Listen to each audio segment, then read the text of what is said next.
오늘도 사연 부스를 방문해 주셔서 감사합니다. 이렇게 매일 여러분과 함께 사연을 나눌 수 있다는 건 제게 정말 큰 기쁨이고 동시에 의미 있는 인연의 시작이라고 생각합니다. 오늘의 사연 시작해 보도록 하겠습니다. 자, 여러분이 기다려주신 오늘 이야기 사연 부스와 함께 만나보시지요. 어느 도시에 살아가는 한 가족이 있다. 평범하면서도 조금은 독특한 구석이 있어 주변 사람들의 눈길을 자주 끌지만 이 가족의 내면에는 남들이 함부로 헤아릴 수 없는 사정들이 조금씩 쌓여 있다. 가족은 어머니 정희, 아버지 영호, 그리고 이제 막 대학을 졸업하고 취업 준비 중인 아들 민수. 이렇게 셋으로 구성되어 있다. 세 사람의 관계는 표면적으로 보자면 흔한 일상 속에서 큰 문제 없이 굴러가는 듯 보이지만 가만히 들여다보면 서로 말하지 못한 고민과 갈등이 마음 한켠에 얹혀 있는 상태다. 그 중에서도 가장 눈에 띄는 건 정이다. 말수가 적고 조용하지만 가족을 챙길 때만큼은 그 누구보다도 지극정성이며 무언가에 깊이 빠져 있을 때는 전혀 다른 세계에 들어가 있는 사람처럼 고요한 집중력을 발휘한다. 매사에 섬세하고 사려 깊은 탓에 집안 살림이나 가사일은 늘 정갈하게 잘 해내고 언뜻 보기엔 정말이지 흠잡을 데가 없는 어머니처럼 보인다. 그런데 한 가지 이상한 점이 있다면 바로 매일같이 목욕탕에 간다는 사실이다. 이 도시는 오래된 상가 건물 구석에 옛날식 대중 목욕탕이 하나 남아 있는데 현대식 사우나가 밀려들면서도 묵묵히 자리를 지키는 그 목욕탕을 정희는 하루도 거르지 않고 찾고 있다. 아버지 영호나 아들 민수도 처음에는 대수롭지 않게 넘겼다. 우리 어머니는 원래 목욕을 좋아하시니까 하고 생각하거나 피곤할 때 뜨끈하게 몸을 담그면 피로가 풀리지 정도로 이해하려 했다. 그러나 의아함은 점점 커졌다. 가끔 가족과 함께 갈 때라면 모를까. 정희는 꼭 혼자서 가고 가는 시간도 일정치 않아 새벽 일찍 나갔다가 아침 식사 전쯤 들어올 때도 있고 때론 오후 늦게 나갔다가 저녁 식사 직전에야 돌아오기도 했다. 아니, 대체 목욕탕에 왜 이렇게 자주 가지? 라는 궁금증이 쌓일 수밖에 없다. 비용도 문제였지만 시간이 더 이상했다. 무언가 비밀이 있는 듯 느껴지는 묘한 분위기에 최근 들어서 영호와 민수는 이 문제를 몇 번이고 대화 주제로 꺼냈다. 물론 정희는 늘 웃으며 대답한다. 이유는 없어. 그냥 찜질도 하고 뜨거운 물에 몸 좀 풀고 오면 기분이 개운하잖아. 그 말 한마디면 애매하게 끝나버린다. 설마 다른 이유가 있을까 싶으면서도 어딘가 꺼림칙한 기분이 사라지지 않는 영호는 한 번쯤은 몰래 따라가 볼까 하는 생각까지 했었다. 요즘 세상의 다른 사람들은 안 그런데 왜 굳이 매일 옛날식 목욕탕에 가시는지, 그는 어떤 날 아내가 집을 나서는 모습을 보면 괜스레 의심스럽게 느끼기도 했다. 민수 역시 어머니의 행동이 이상하다고는 느꼈지만 한편으로는 어머니 마음도 잘 모르면서 괜히 추측만 하는 건 아닐까 싶어 쉽게 입을 떼지 못했다. 그러다가 어느 날 영호가 작정한 듯 말을 꺼냈다. 사실은 내가 아침에 잠깐 어머니 따라가 볼까 하는데 내가 어떻게 생각하냐? 민수는 갑작스러운 아버지의 질문에 당황했다. 그냥 그렇게까지 하실 필요 있을까요? 어머니한테 직접 물어보면 되지 않을까요? 그러나 영호는 회의적인 표정으로 목을 한번 가다듬고는 물어본다고 답이 돌아와야지. 맨날 같은 변명만 하니까 의심이 간단 말이야. 하다못해 어떤 사람을 만나러 간다거나 아니면 다른 무슨 이유가 있는지. 목소리는 작았지만 그 속에는 그간 쌓인 의구심과 어딘가 모를 실망이 깔려 있었다. 민수는 아버지의 눈빛을 보며 묘하게 가슴이 내려앉았다. 자신도 모르는 사이에 어머니에 대한 의심이 커져서 결국은 무언가 단서를 찾아내겠다는 마음으로 이어진 것만 같았다. 그럴 수 있나 싶다가도 매일같이 목욕탕에 가는 건 분명 평범한 일상은 아니긴 했다. 게다가 정희의 어깨나 손목엔 때때로 작은 상처가 생겨 있었다. 민수가 손등에 상처가 났네. 언제 긁히셨어? 하고 물어보면 정희는 곧잘 아무것도 아니야. 가끔 넘어졌나 보지. 나이 드니까 자주 멍도 들고 긁히고 그래. 하고 대수롭지 않게 넘겼다. 하지만 자주 생기는 상처가 이상하다 생각되는 건 어쩔 수 없었다. 갈등은 서서히 시작되고 있었다. 영호는 무심한 듯 굴었지만 속으로는 꽤 예민해져 있었고 민수는 엄마와 아빠 사이에서 어정쩡하게 중립을 지키다가 불안이 커졌다. 목욕탕에 다녀온 뒤 정희가 그날따라 무척 피곤해하거나 덜어는 무언가를 감추려는 듯 작은 비닐봉지를 몰래 챙겨두는 모습이 포착될 때도 있었다. 그 비닐봉지에는 뭔가 수상쩍은 물건이라도 들어있는 것처럼 보였지만 자세히 여쭤볼 용기가 나지 않았다. 사실 민수가 무엇보다 두려워한 건 혹시라도 어머니가 가정 외적인 일이나 좋지 않은 일에 휘말린 게 아니냐 하는 막연한 공포였다. 어머니가 이상한 쪽으로 변질되거나 누군가와 몰래 연락을 주고받거나 아니면 돈 문제에 얽혀 있다면 어떡하나 하는 생각이 잠깐이라도 머리를 스쳤던 것이다. 마음 한구석에서는 설마 우리 엄마가 그럴 리 있나 하고 부정했지만 사람 일이라는 게 마음대로 되지 않는 법이라 걱정과 의욕이 교차하는 것은 어쩔 수 없었다. 그렇게 조금씩 가족 간 대화가 삐걱대는 가운데 정희는 여전히 일정이 잡혀있는 사람처럼 목욕탕을 오갔다. 문제는 그녀가 이토록 꾸준하게 다니는 이유가 딱히 단순해 보이지 않는다는 데 있었다. 일반적으로 한두 번 혹은 한 달에 서너 번 정도 가는 것도 아니고 사실상 매일. 그 빈도에 영호와 민수의 의구심은 커지기만 했다. 그러나 정희는 결코 태도를 바꾸지 않았다. 집안일을 성실히 해내고 필요한 장을 보고 밥을 하고 반찬거리를 준비한 뒤 때가 되면 다시 목욕탕으로 향했다. 동네 사람들은 종종 정희를 보고 인사를 건네곤 했지만 오래된 대중목욕탕이 남아있는 구역이 시내에서 그리 가까운 편이 아니라서 막상 그 길로 찾아가는 사람들은 별로 없었다. 근방에 사는 몇몇 노인들은 요즘 같은 시대에 옛날식 목욕탕을 즐기는 것도 건강에 좋은 취미지 라며 대수롭지 않게 생각하는 듯했다. 그들의 시선 속에는 정희가 그렇게 부지런히 몸을 씻으러 다니는 한 사람쯤으로 비쳤을 뿐이었으니 무슨 깊은 속사정이 있을 거라고는 미처 상상도 못했다. 영호는 주변 지인들에게 슬쩍 말을 꺼내봤지만 뭐 그럴 수도 있지 않냐. 예전부터 뜨거운 물 좋아하는 분들도 꽤 있어라는 시시껄렁한 답이 돌아와서 별 소득이 없었다. 스스로 더 답답해진 영호는 결국 어느 주말 아침 정희가 평소처럼 목욕탕에 갈 채비를 하자 곁에서 같이 갈까 하고 제안했다. 정희는 의외라는 표정을 지으며 갑자기 무슨 바람이 불어서 그래? 라고 묻곤 했지만 마땅히 거절할 이유가 없어 보였는지 고개를 끄덕였다. 영호는 바빠서 그간 함께 가지 못했다는 핑계를 내세웠고 정희는 별다른 내색 없이 그래. 괜찮아. 오늘 같이 가자 하고 웃었다. 그날 두 사람이 함께 목욕탕에 다녀오고 난 뒤에도 영호는 별다른 걸 찾지 못했다. 그저 정희가 씻고 혼자 말없이 뜨거운 탕 안에 오래 앉아 있다가 나오는 모습뿐이었다. 그 탕 안에서 과연 무슨 생각을 하고 있는지 영호는 궁금했지만 물어봐도 뾰족한 답은 돌아오지 않았다. 그냥 물소리가 좋고 물속에 있으면 마음이 차분해진다라는 정의의 말은 도통 알 수 없는 여백만 남겼다. 겉보기에는 별로 문제가 없어 보이는데 그럼에도 매일 혼자 다닌다는 게 이상하다. 영호는 그 의혹을 접지 못하고 더 깊은 걱정 속으로 빠져들었다. 그렇게 어느덧 시간이 흘러가며 정희가 매일 목욕탕에 가는 행보는 변함없이 이어졌다. 영호는 속으로 결심한다. 이젠 정말로 알아봐야겠다. 더 지켜보다간 내 정신이 피폐해질 것 같다.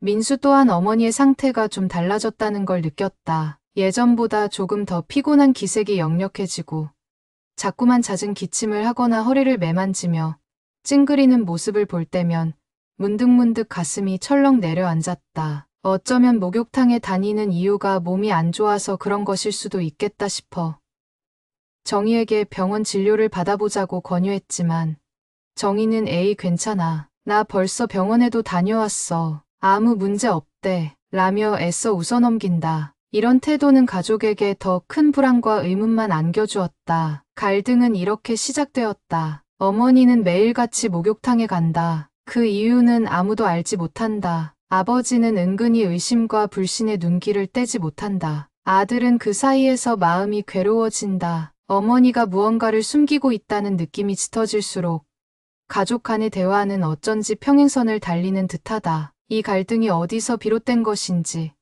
그리고 그 끝에 무엇이 기다리고 있을지 아직은 누구도 알지 못한 채 시계 바늘은 여전히 흘러가고 있었다. 영호는 아내 정희가 매일같이 목욕탕에 다녀오는 일상이 점차 신경 쓰였다. 처음엔 원래 목욕 좋아하는 사람이라며 대수롭지 않게 넘겼지만 언제부터인가 정희 얼굴에 피곤이 짙어지고 손목이나 발목에 자잘한 멍 자국까지 보이자 마음이 편치 않았다. 밤낮 없이 기운이 없는 듯 보이면서도 꼭 시간을 쪼개 목욕탕에 가는 정희를 보며 영호는 도무지 이해할 수 없는 무언가가 있다고 느꼈다. 그러던 어느 날 영호는 우연히 정희가 작은 비닐봉투를 감추듯 챙기는 장면을 목격했다. 살며시 물었더니 정희는 대수롭지 않게 목욕탕 갈 때 필요한 물건 좀 가져가는 것이라며 애써 웃어 보였다. 하지만 그런 태도 자체가 평소와 달라 보였다. 예전에 정희라면 굳이 가족 몰래 뭘 챙긴다든가 그렇게 경계하듯 행동하진 않았으니 말이다. 영호는 그날 밤 뒤척이며 잠을 이루지 못했다. 혹시 무슨 병이라도 있는 걸까?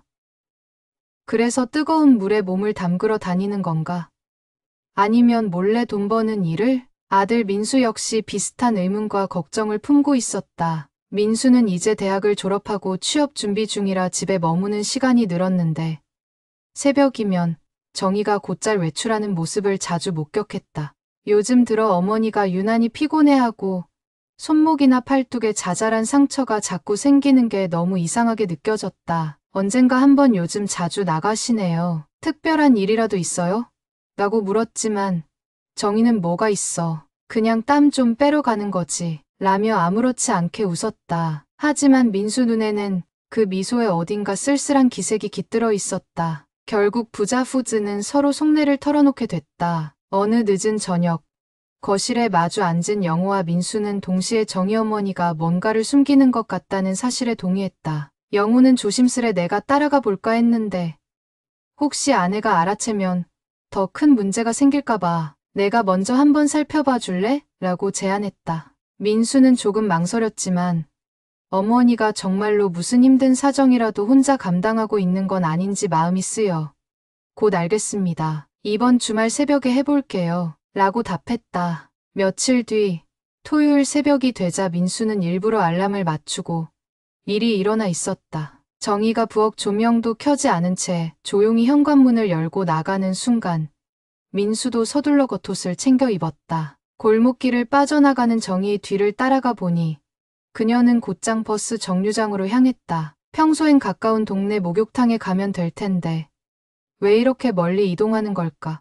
민수는 택시를 잡아 정희가 탄 버스를 뒤쫓았다. 도착한 곳은 시내 변두리에 위치한 낡은 대중목욕탕. 민수는 밖에서 숨어 1시간을 훌쩍 넘겨 기다렸지만 정희는 나오지 않았다. 목욕만 한다면 이렇게 오래 걸리진 않을 텐데 의문이 커지는 가운데 날이 희미하게 밝아올 무렵이 되어서야 정희가 문을 열고 나왔다.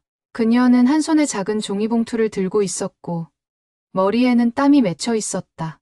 마치 뜨거운 물 속에 오래 있었던 것 같기도 했지만 민수는 왠지 노동을 한 뒤에 지친 기색처럼 보인다고 느꼈다. 정희는 곧장 집으로 돌아오지 않고 다시 버스를 타고 시내 중심가 쪽으로 향했다. 목적지는 허름한 국밥집이었다. 민수는 창문 밖에서 국밥을 먹는 어머니의 모습을 지켜보았다. 정희가 혼자 밥을 먹으며 멍하니 창밖을 바라보는 짧은 순간 민수의 가슴은 묘하게 저려왔다. 어머니가 왜 이런 생활을 하고 계신 걸까? 매일 새벽 청소 같은 걸 해서 돈을 버시는 건가? 근데 그걸 왜 혼자서 감추는 거지? 궁금함이 꼬리에 꼬리를 물었다. 집으로 돌아온 민수는 아버지 영호와 마주 앉아 목욕탕 앞에서 직접 본 장면들을 낱낱이 얘기했다. 영호는 듣는 내내 심각한 표정이었다. 역시 이상하구나. 그럼 내가 한 번 더 확인해 볼 테니 아내가 뭐라고 해도 놀라지 말고 잠시 지켜보자. 영호는 결국 주말에 휴가를 내어 정희가 새벽에 집을 나서는 걸 뒤따르기로 결심했다. 그로부터 얼마 뒤 영호는 정희를 멀찍이 따라가 시내 외곽의 그 목욕탕 근처까지 갔다. 정희가 옆문으로 들어가는 걸 확인하고 잠시 뒤 목욕탕 영업을 준비하는 기색이 보이자 스스로도 손님인 척 안으로 들어갔다. 그리고 데스크에 있는 중년 여성에게 혹시 여기서 새벽에 일하는 정희라는 분이 계시나요? 라고 물었다. 여성이 순간 놀라는 표정을 짓더니 곧 영호를 작은 사무실로 안내했다. 그곳에서 영호는 엄청난 얘기를 듣고 충격에 빠졌다. 정희가 매일 이른 시간에 와서 탈의실과 탕 주변을 청소해주고 때론 무거운 물통까지 옮기는 등 고된 업무를 맡고 있다는 것이었다. 사장은 저희로선 감사한 일이죠. 오래된 시설이라 관리가 까다로운데 그분이 워낙 성실하고 꼼꼼하게 닦아주시니까요. 다만 가족에게는 비밀로 해달라고 하셔서 저도 사정은 잘 몰라요. 라고 덧붙였다. 영호는 그 말을 듣자 머리가 하얗게 멍해졌다. 결국 아내가 이런 힘든 일을 하고 있었구나. 밤낮 없이 나가서 내가 모르는 돈을 벌어오고 있었구나. 손목에 멍이 들었던 이유, 지쳐 보이던 모습 등이 일시에 이해되면서도 왜 이렇게까지 가족을 속이며 일하는지 알 수 없어 혼란스러웠다. 돌아오는 길, 영호는 근처 해장국집에 들러 국물을 몇 숟갈 떠보았지만 밥이 전혀 넘어가지 않았다. 아내가 어떤 사정을 안고 있길래 이런 극단적인 선택을 했을까? 도대체 말 못할 이유가 뭘까? 하는 생각이 뭉클하게 마음을 짓눌렀다. 결국 집에 와서 민수에게 결과를 털어놓았을 때 민수도 충격과 동시에 복잡한 감정을 드러냈다. 정말 어머니가 청소 일까지 하셨다니 아버지. 그럼 왜 우리한테 얘기 안 하셨을까요? 돈이 급하신 건지 아니면 다른 사정이 있으신 건지. 영호는 단지 고개를 저을 뿐이었다. 그때부터 집안에는 묘한 침묵과 긴장감이 감돌기 시작했다. 정희는 여전히 아무것도 모르는 척 매일 새벽 목욕탕에 다녀오고 영호와 민수는 그 사실을 이미 알아버렸지만 선뜻 물어보지 못했다. 서로가 계속 눈치를 보는 탓에 식탁에서 대화도 줄어들고 정희가 피곤을 호소할 때마다 영호는 입술을 질끈 깨물었다. 차마 그 힘든 청소 언제까지 하실 거냐고 묻기가 두려웠던 것이다. 한편 민수는 밤중에 뒤척이다가 베란다 한켠에서 낡은 수첩을 하나 발견했다. 겉표지가 해진 수첩 속에는 날짜별로 몇만 원씩 적힌 메모들이 있었고 옆에 세탁물 비용, 약국 지출, 차비, 봉사단 기부금 등 불분명한 내용이 간단히 덧붙어 있었다. 민수는 순간 숨이 막히는 기분이 들었다. 어머니가 목욕탕에서 번 돈을 여기다가 기록하고 무언가에 쓰고 계신 건 아닐까. 봉사단 기부금이라니 혹시 혼자 어려운 이들을 돕고 있는 거라면 왜 이런 걸 가족에게 숨기는 거지.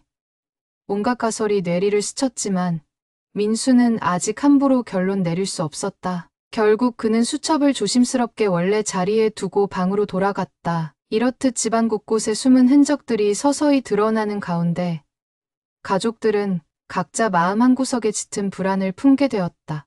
지금 이대로 두면 어느 순간 걷잡을 수 없이 커진 폭풍이 온 집안을 뒤흔들지도 모른다는 예감이었다. 서로가 직접 충돌하기 전까지는 단순한 의심이나 걱정에 그칠 수도 있겠지만 이미 진실의 단서가 곳곳에서 발견되고 있기에 머지않아 걷잡을 수 없는 갈등이 표면화될 것은 불 보듯 뻔해 보였다. 누구도 사태를 방치할 수 없는 상황. 갈등은 이렇게 더 이상 피할 수 없는 단계로 치닫고 있었다. 정희는 여전히 매일 새벽이면 묵묵히 집을 나섰다. 가족들에게도 정확한 이유를 전혀 털어놓지 않은 채 피곤한 몸으로 낡은 목욕탕을 찾아가 바닥을 닦고 탕 안을 손질하고 무거운 세탁물을 처리해내고 있었다. 일하는 동안엔 온갖 잡생각을 차단하고 오늘도 무사히 끝내고 가야지라는 마음만 붙들었다. 하지만 하루하루가 지날수록 정희의 몸은 분명히 무리를 견디기 힘들어하고 있었다. 어느 날 아침,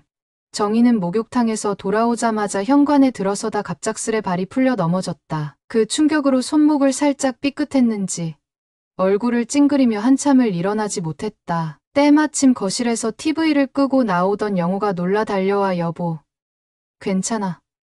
어디 다쳤어? 하고 소리쳤다. 정희는 괜히 미안해진 듯 웃으려 했지만 손목이 욱신거리는지 표정이 일그러졌다. 영호는 안절부절 못하며 일으켜 세웠다. 도대체 무슨 일을 하길래 몸이 이 모양이 돼. 병원부터 가자. 그러나 정희는 고개를 저으며 별거 아니야. 조금 피곤해서 그랬어. 약 발라두면 괜찮을 거야. 하고 자리를 피했다. 영호는 그런 정희의 태도에 속이 끓어올랐지만 결국 아무 말도 못했다.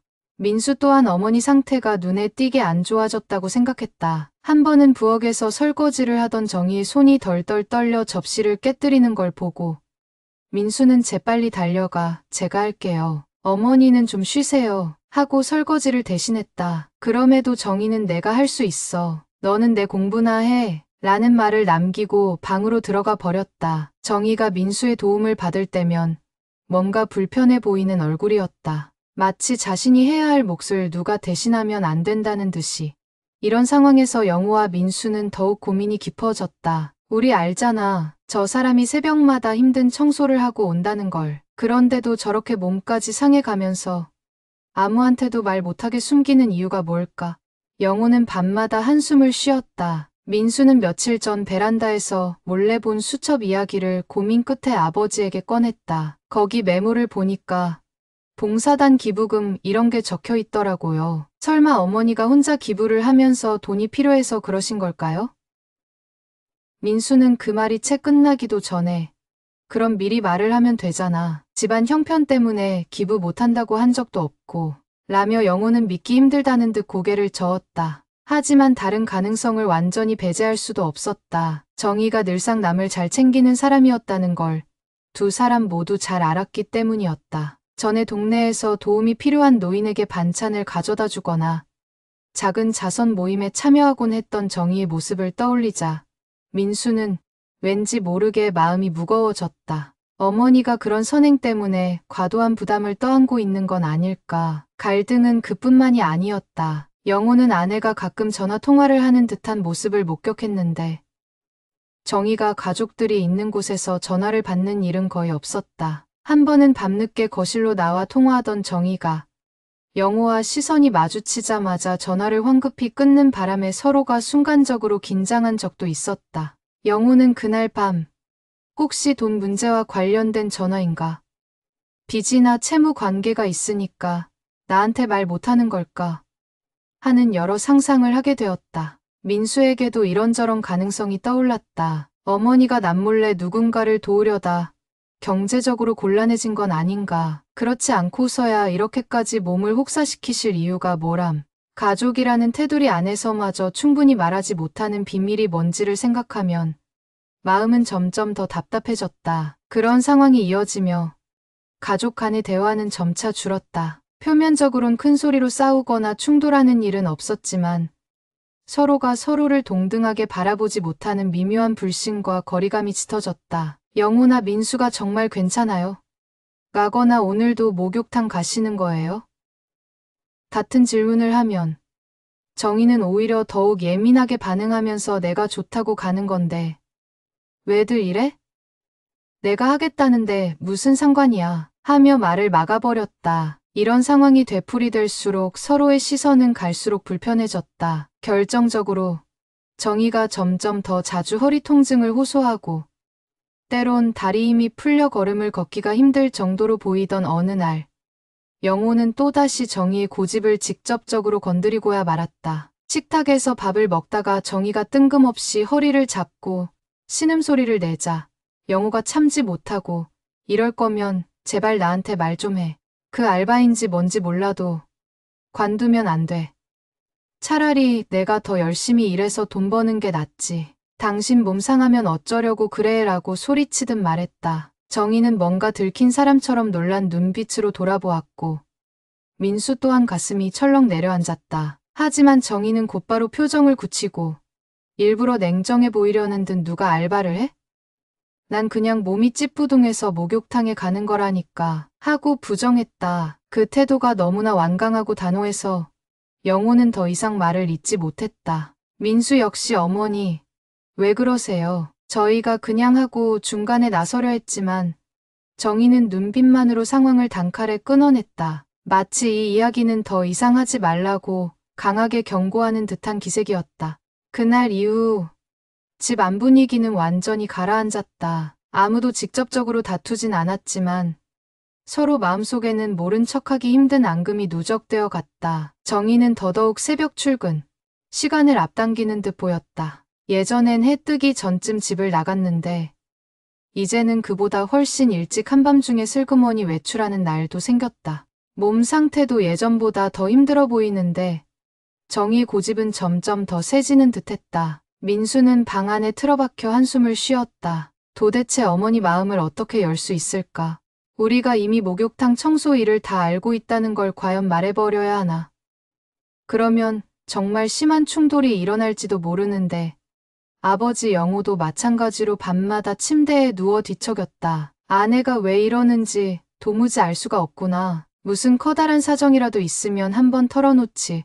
혼자서 고생만 하다가는 크게 다칠 텐데. 이렇듯 대화를 시도할 때마다 되레 더 크고 높은 벽이 쌓이는 양상은 가족 간의 신뢰와 애정의 균열을 깊게 만들었다. 영호는 한 번 더 목욕탕 주인을 찾아가 물어볼까 싶었지만 이미 아내가 가족에게는 비밀이라 당부했다는 걸 알고 있어서 섣불리 움직이지 못했다. 민수도 혹시 어머니 몰래 수첩을 더 살펴봐야 하나 고민하다가 그러면 어머니의 사생활을 완전히 침해하는 꼴이 된다고 생각해 포기했다. 갈등은 안으로 골마들었다. 정희는 가족의 태도가 낯설게만 느껴졌고 영호와 민수는 정희가 무언가를 극도로 숨기는 이유를 알 수 없으니 답답할 뿐이었다. 동시에 서로가 서로에게 예민해져 가는 탓에 말 한마디 섣불리 꺼내지 못하는 상황이 되었다. 한솥밥을 먹는 식구지만 마음은 제각각 다른 방향으로 뻗어가는 기분이었다. 그저 언젠가 이 문제가 해결되긴 할까라는 불안감에 갇혀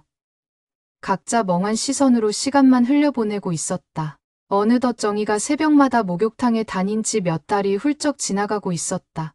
몸은 한계에 가까워지고 있었고 가족들의 시선은 점점 더 날카로워졌다. 정희 스스로도 집에서 영호나 민수와 눈이 마주칠 때마다 가슴이 저릿해졌으나 그럴수록 더더욱 내 문제니 내가 알아서 하겠다는 태도로 버텼다. 누가 건드리기만 해도 울음이 터져나올 것 같은 날이 많았지만 정희는 자신의 약한 모습을 들키길 원치 않았다. 그날도 정희는 목욕탕 청소를 마치고 다 쓰러져가는 휴게실 의자에 앉아 숨을 고르고 있었다. 손목은 욱신거리고 허리는 이미 감각이 무뎌질 정도로 아팠다. 탕 안에 남은 물을 빼고 바닥을 문질러 닦느라 진즉에 힘이 바닥났지만 쉬어갈 틈이 없었다. 그래도 정희는 눈을 감고 자신을 달랬다. 조금만 더 하자. 이걸로 내가 해야 할 걸 마저 이룰 수 있다면 이쯤이야 견딜 수 있어. 이때 목욕탕 사장 중년 여성이 살짝 다가와 작게 말을 건넸다. 정희 씨,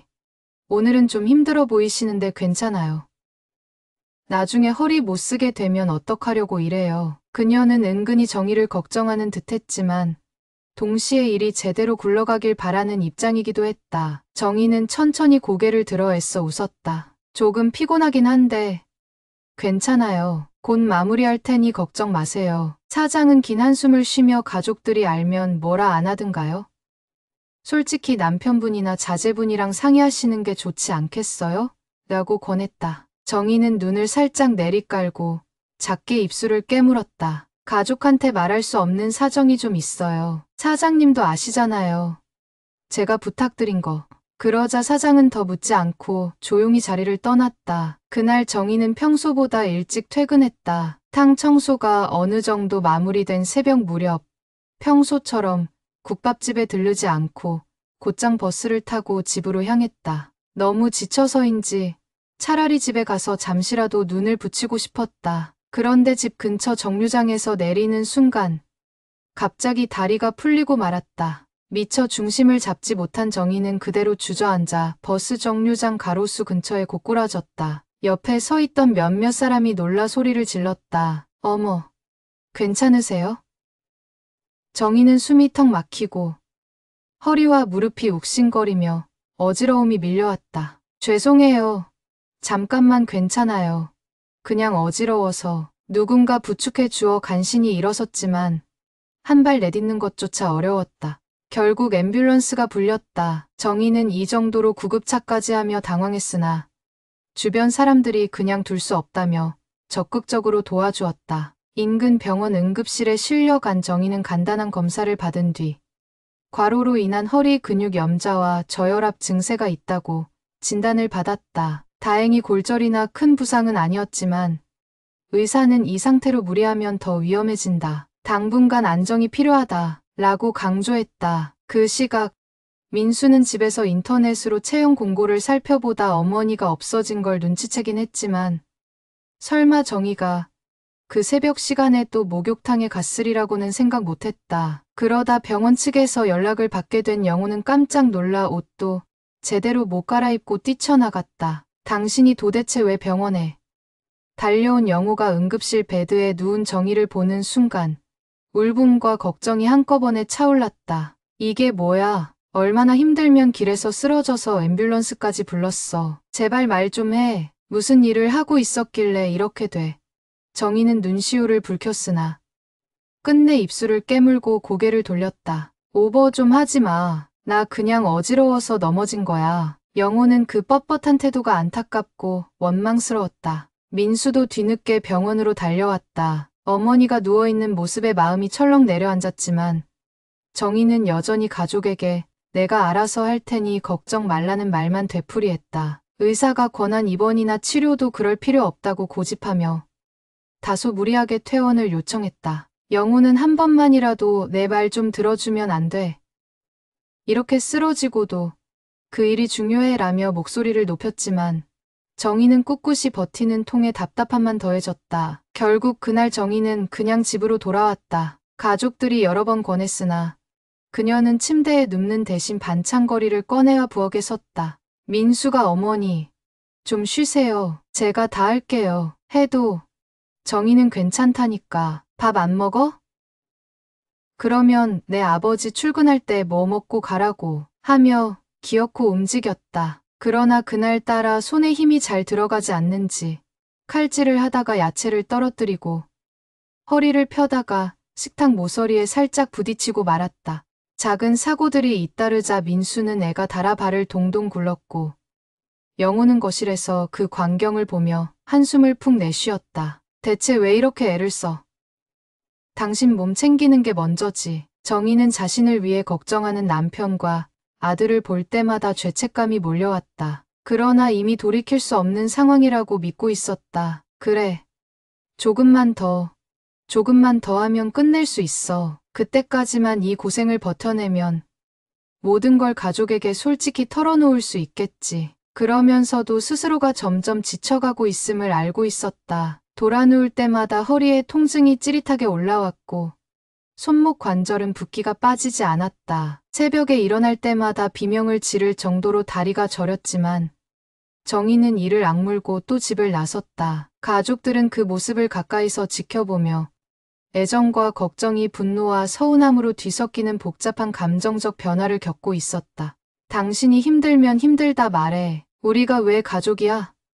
하고 생각하면서도 정희가 계속 문을 닫아 걸고 있으니 함부로 다가서지도 못했다. 그래서인지 집안 공기는 점점 더 무거워져 갔고 서로 말없이 시간을 때우는 날이 많아졌다. 정희의 어깨가 앞으로 더욱 굽어가고 걸음걸이가 느려지며 깊게 잠들지도 못해 매일 피곤에 절어있는 모습은 영호와 민수에게 일종의 심리적 압박이 되었다. 이대로 놔뒀다간 정말로 어머니가 무너질 수 있겠다는 위기감이 커졌다. 갈등이 깊어질수록 해결책을 찾지 못한 채 지쳐가는 세 사람의 일상은 점차 한계점으로 치닫고 있었다. 어느 날 아침, 민수는 고민 끝에 아버지 영호를 붙잡고 이렇게 말했다. 아버지, 더 이상은 안 될 것 같아요. 어머니가 언제까지 우리 몰래 저러실지 모르는데 이러다 정말 크게 다치시면 어쩌죠. 우리도 더 숨길 필요 없잖아요. 그냥 우리가 이미 다 안다고 솔직히 말하고 어머니가 무슨 사정이 있든 이젠 가족끼리 풀어야 한다고 해요. 영호도 오랜 갈등 끝에 같은 결론에 도달한 상태였다. 정희가 병원에 다녀온 뒤에도 전혀 태도를 바꾸지 않으니 나중에 후회하기 전에 먼저 대화를 열어야 한다고 생각했다. 그래. 오늘 저녁에 얘기해보자. 어머니가 설령 화를 낼지언정 이대로 두고 볼 수만은 없어. 그날 저녁 영호는 민수와 함께 거실 식탁 위에 따뜻한 물 한 잔씩을 올려두고 귀가한 정희에게 조심스레 요청했다. 여보, 우리 잠깐 얘기 좀 하자. 정희는 허리를 매만지며 피곤한 얼굴로 왜 또 그래? 하고 경계하듯 물었다. 민수도 한 발 다가서며 의지를 다졌다. 어머니, 죄송한데 우린 사실 어머니가 새벽마다 목욕탕 청소하러 다니신다는 걸 이미 알아요. 오래전부터요. 저희가 몰래 따라가서 확인했고 아버지도 사장님과 대화를 나눴어요. 정희는 그 말에 눈을 크게 뜨며 식탁에 놓인 물잔을 움켜쥐었다. 손이 가늘게 떨리는 게 보였고 순간 숨이 턱 막힌 듯 아무 말도 하지 못했다. 영호가 차분하게 덧붙였다. 처음엔 왜 말 안 해주나. 당신 사정이 뭔지 너무 궁금했어. 그런데 당신이 이렇게 고집부리며 일을 계속하니까 우리가 보고만 있을 수가 없더라고. 병원에도 다녀와 놓고 쉬지도 않고 제발 말 좀 해주면 안 돼? 거실 공기는 일순 무거워졌다. 정희는 괜히 창밖을 한번 보더니 힘겹게 입을 열었다. 그래. 이미 알았구나. 내가 목욕탕에서 알바하는 거 몰랐으면 했는데 당신들 걱정할까봐 숨긴 거야. 꼭 해야 할 일이 있어서. 영호는 꼭 해야 할 일이 뭔데? 우리가 돕겠다니까. 왜 혼자서 그걸 해내려고 해? 하며 다그쳤다. 민수도 눈물 섞인 목소리로 어머니, 제발요. 우리 식구잖아요. 어머니가 아픈데도 굳이 버티는 이유가 뭔지를 알고 싶어요. 라고 호소했다. 정희는 한참 말을 잇지 못했다. 식탁 위에 놓인 물잔을 매만지다가 울컥하듯 눈물을 떨구었다. 미안해. 정말 미안해. 나도 처음엔 이렇게까지 오래 할 생각은 없었어. 그런데 너희 아버지 힘든 거 다 알잖아. 나도 도와주고 싶었고. 그리고 아니, 그냥 그 말끝이 흐려졌다. 영호가 조금 더 다정한 목소리로 그렇게까지 말 안 하는 거 보면 진짜 뭔가 사정이 있는 모양이네. 혹시 빚이라도 생긴 거야? 아님 남에게 돈을 빌려줬는데 못 받았다든가 추측을 이어나가자 정희는 손을 휘저었다. 아니야. 그런 건 아니야. 한동안 침묵이 맴돌았다. 민수는 조용히 어머니 곁에 앉으며 어깨를 감싸듯 손을 얹었다. 그럼 봉사단 기부금 같은 거에 돈을 쓰고 계신 거예요. 베란다에서 수첩을 봤어요. 죄송해요. 몰래 본 건 아니고 우연히 발견했는데 거기에 그런 항목이 적혀 있길래 정희는 흠칫하며 고개를 들었다. 내가 그걸 봤어? 민수는 죄스러운 눈빛으로 네. 그래서 어머니가 혹시 누군가를 돕는 일을 하시는 건가 했어요. 그게 뭐 잘못된 건 아니지만 이렇게까지 몸을 혹사시키는 건 이해가 안 돼서 정희는 입술을 깨물고 훌쩍였다. 영호도 그제야 뭔가 감을 잡은 듯했다. 설마 남몰래 기부하시려고 이 고생을 해온 거야? 정희는 잠시 머뭇거리다 마자 맞긴 한데 단순히 기부가 전부는 아니었어. 라며 말을 꺼냈다. 사실 정희는 몇 달 전부터 한 봉사단체와 연결되어 형편이 어려운 독거노인들의 집을 수시로 방문해 청소나 간단한 식사 제공을 해왔다. 하지만 그 노인들 중 몇몇은 주거 환경이 열악해 방역이나 세탁물 처리 등이 절실히 필요했고 비용을 감당하기 힘든 분들도 많았다. 정희는 조금이라도 도움을 주고자 스스로 청소비나 세탁비 정도는 내가 벌어서 보태자고 결심했던 것이다. 처음엔 남편과 상의하면 될 일 아닌가 싶었지만 영호가 예전에 가게 운영에 실패하면서 마음고생이 컸다는 걸 뻔히 알았기에 정희는 괜한 자존심 상하게 만들지 않으려 했다. 내가 벌어서 쓰면 내 마음대로 쓸 수 있겠지. 가족에게 미안한 일 만들지 않고 저분들에게도 민폐 안 끼치고 이런 생각이었다. 또한 민수에게도 취업 준비하랴 바쁜데 내가 이런 자잘한 일로 걱정 끼치면 안 된다고 판단했다. 그 결과 혼자서 모든 걸 떠안게 되었고 매일 새벽마다 목욕탕에서 청소하며 번 돈을 보태어 세탁물 비용과 소독약, 약간의 생활용품까지 사서 전달해온 것이다. 이 사정을 듣는 순간 영호와 민수의 가슴은 복받쳐 울컥했다. 영호는 떨리는 목소리로 아니, 그렇게 선행을 하려면 우리와 의논을 하지. 왜 혼자 그렇게 고생을 왜 말 안 했어? 라고 물었다. 정희는 눈물을 흘리며 대답했다. 말하면 당신이든 민수든 당장 나서서 도와주겠다고 나올 거고 나는 괜히 그것 때문에 너희가 또 부담 느끼면 어떡하나 싶었어. 특히 당신 영호는 이전에 가게 정리하고 나서 우울증도 좀 있었잖아. 내가 무리해서 뭔가 한다고 하면 더 속상해할까봐 계속 미뤘어. 그러다 보니 일이 커져버렸네. 민수는 눈물을 훔치며 어머니, 그런 건 미리 얘기해 주셔야죠. 오히려 이렇게 몸까지 망가뜨리시면 우린 더 큰 충격이라고요. 하고 말했다. 영호도 코끝이 시큰해지며 다정한 목소리로 당신이 이렇게 고귀한 일을 하고 있었다니 내가 남편으로서 너무 자랑스러운 동시에 정말 미안하다. 우리도 도울 길을 찾으면 되잖아. 왜 이걸 혼자서만. 정희는 눈물 범벅된 얼굴로 고개를 숙였다. 내가 어리석었어. 가족한테 말해야 할 것을 미안해. 그렇게 한참 울음이 섞인 대화가 이어졌다. 오해는 풀리기 시작했고 서로의 진심이 조심스럽게나마 드러났다. 정희는 그간 한 번도 입 밖에 내지 않았던 속마음을 꺼내놓았고 영호와 민수는 정희의 고단함과 희생을 몸소 느끼며 죄책감과 미안함에 휩싸였다. 아무도 목소리를 높이지 않았지만 식탁 위에 스며드는 눈물과 흐느낌은 그동안 겹겹이 쌓였던 갈등을 조금씩 씻어내주고 있었다.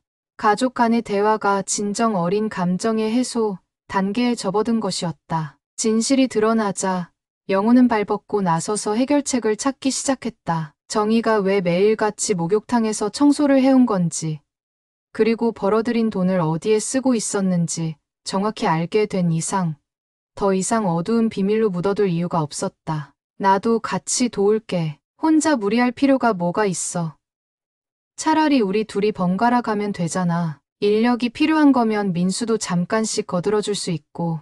영호는 적극적이었다. 오히려 정희는 당신이 출근하기 전에 잠깐이나마 일하겠다고.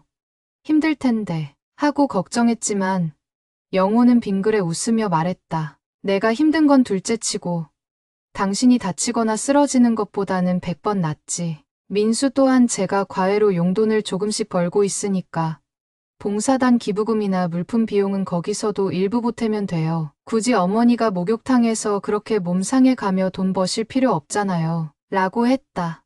사실 민수는 그 돈이라면 취업 준비에 더 투자할 수 있는데 괜찮을까라는 우려도 잠깐 있었지만 어머니가 자신의 신념을 위해 해온 일을 알게 된 이상 다 함께 나누는 게 옳다고 생각했다. 정희는 그 말을 듣고 울컥했지만 이내 웃음을 섞어 내가 정말로 너희를 괜히 멀리했나 보다. 미안해, 민수야 라고 답했다. 가족이 한마음으로 뭉치자 상황은 급격히 달라졌다. 우선 정희는 목욕탕 청소 알바를 중단하기로 했다. 이미 손목과 허리 상태가 한계를 넘었으니 더 무리하면 큰 병으로 이어질 수 있다는 의사소견도 있었다. 영호는 주말 새벽마다 잠깐씩 목욕탕을 찾아가 사장에게 사정을 설명하고 제가 대신 요 며칠만 일 도와드릴게요. 아내가 지금 몸이 안 좋아서 어쩔 수 없네요. 라고 했다. 사장은 처지를 이해하며 차라리 저도 제대로 된 직원을 더 구해야겠어요. 정희 씨가 너무 무리하는 것 같았는데 이대로 가면 죄송하기만 하죠. 라고 밝혔다. 한편 정희가 돕고 있던 봉사단체 사람들과도 영호가 직접 통화했다. 아내가 그동안 너무 열심히 일하다 보니 몸이 상했어요. 앞으로는 저희 가족도 조금씩 지원하겠습니다. 혹시 청소나 세탁, 생활물품 구매 같은 게 필요하면 저한테도 말씀해 주세요. 그리하여 그 봉사단체와 가족이 공식적으로 연결되어 독거노인들에 대한 지원을 함께 하게 되었다. 민수도 제가 주말마다 도시락 배달 봉사를 조금씩 도와볼게요. 라며 새로운 결심을 했다. 그동안 어머니가 막상 이런 일을 하는 줄은 몰랐지만 알게 된 이상 자신도 무언가 해야 한다는 마음이 들었기 때문이었다. 무엇보다 큰 반전은 정희가 가족 앞에서 마음의 문을 열었다는 점이다. 영호와 민수는 밤마다 거실 소파에 모여 앉아 정희에게 그동안의 이야기와 고민을 하나씩 들었다. 정희는 수첩에 적어두었던 지출 내역들을 보여주며 내가 이분들 댁에서 세탁물만이라도 정기적으로 맡아드리고 싶어서 목욕탕 청소 일당을 그쪽에 거의 썼어. 약국 비용이랑 소독약, 그리고 가끔 간식거리도 사서 보내드렸어. 라고 고백했다. 그러면서 원래 봉사단체에도 자금이 있긴 한데 요즘 후원이 줄어들어서 마음이 쓰이더라고. 그냥 내가 벌어서 해결하면 된다고 생각했지. 내가 너무 무모했지. 라며 고개를 떨구었다. 영호는 그 이야기를 들으며 차마 눈물을 삼켰다. 아내가 좋은 일을 하는 건 자랑스럽지만 자신의 어깨를 떠나 홀로 고생해온 모습을 떠올리자 울컥했던 것이다. 내가 더 벌어오면 됐을걸.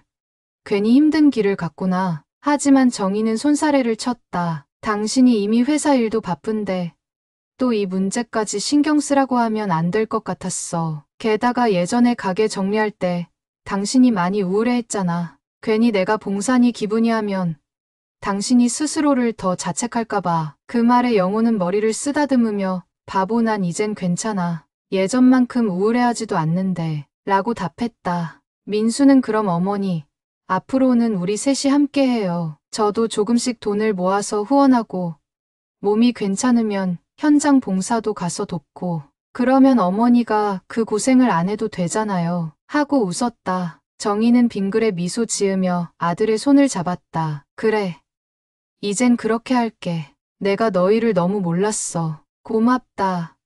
정말 가족의 분위기는 오랜만에 따스한 온기로 가득 찼다. 때로는 한 번의 솔직한 대화가 이처럼 커다란 변화를 가져오는 법이다. 정희가 시원하게 모든 걸 털어놓으면서 어두운 비밀로 덮여있던 가족 간의 거리감은 빠르게 좁혀졌다. 영호와 민수는 오히려 정희가 해온 선행에 감동했고 정희는 남편과 아들의 마음이 이렇게 깊고 따뜻한 줄 새삼 다시 깨달았다. 갈등이 격화될 뻔한 상황이 오히려 반전이 되어 가족이 서로 더 단단히 뭉치는 계기가 된 것이다. 이제 남은 문제는 정희의 건강과 회복이었다. 그로부터 몇 주 뒤, 정희는 병원에서 집중적인 물리치료와 휴식을 취한 덕분에 허리 통증이 많이 완화되었다. 손목 부기도 서서히 가라앉았고 밤마다 자주 깼던 뒤척임도 줄어들었다. 무엇보다 마음의 짐을 털어내니 눈빛까지 한결 편안해졌다. 식탁에 앉아 웃는 얼굴로 가족과 대화하는 시간이 부쩍 늘어났는데 예전처럼 즐겁고 다정한 정의의 모습에 영호와 민수도 안도의 한숨을 쉬었다. 봉사단체와의 협업도 새 국면을 맞았다. 영호는 회사의 건의에 사내 봉사활동 프로그램을 추진하는 아이디어를 냈고 뜻밖에도 동료들의 호응을 얻어 소규모 후원금을 모금하기 시작했다. 민수는 주말마다 도시락 배달 봉사를 다니며 독거노인분들에게 간단한 말벗이나 자비를 도왔다. 어머니가 이런 분들을 위해 애써오셨구나라는 걸 직접 확인하자 그는 더욱 적극적으로 활동에 참여하게 되었다. 정희는 한편으로 쑥스러워하면서도 기뻐했다. 내가 하려던 일을 이렇게 같이 해주니 오히려 내가 더 힘이 나네. 미안하다고 해놓고 이젠 너희가 수고가 많다. 하지만 영호와 민수는 아니야. 엄마 당신과 먼저 길을 열어준 거잖아. 라며 고개를 저었다. 가족이 함께 움직이자 예전엔 상상도 못했던 동력과 시너지가 생겨났다. 정희도 몸이 회복되면 무리하지 않는 선에서 할 수 있는 봉사들을 다시 시작할 생각이었다. 그러던 어느 날 정희는 자신이 직접 도우러 다녔던 한 독거노인 댁을 방문하게 되었다. 앞서 정희가 청소와 세탁을 지원해줬던 고령의 할머니였는데 평소 허리가 좋지 않아 몸을 일으키기조차 힘들어하는 분이었다. 정희가 문을 열고 들어서자 할머니는 반가워하며 우리 딸 같은 사람이 왔구나. 요즘엔 왜 안 보이나 싶었어. 하고 웃었다. 정희는 죄송스러운 마음에 제가 좀 아파서요. 이제야 다시 뵙네요. 그동안 밑반찬이나 물품은 남편이랑 아들이 보내드렸는데 괜찮으셨어요? 하고 물었다. 할머니는 고개를 끄덕이며 덕분에 밥도 잘 먹고 이불이랑 옷도 깨끗해졌지. 라며 고마움을 표했다. 정희는 집 안구석구석을 둘러보며 저 허리만 나으면 또 와서 치우고 빨고 할게요. 하고 말했지만 이제는 함께 온 민수와 봉사단 체계가 있어서 더 이상 혼자서 모든 걸 떠안을 필요가 없었다.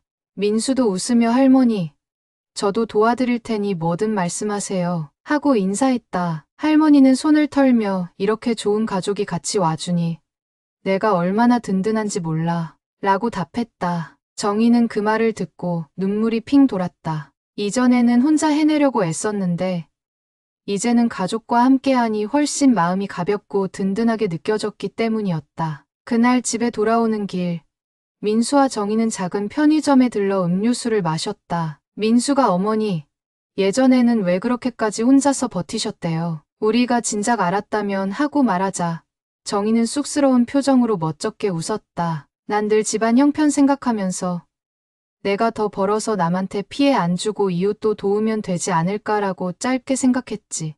그게 자꾸 길어지고 커지니까 이렇게 됐네.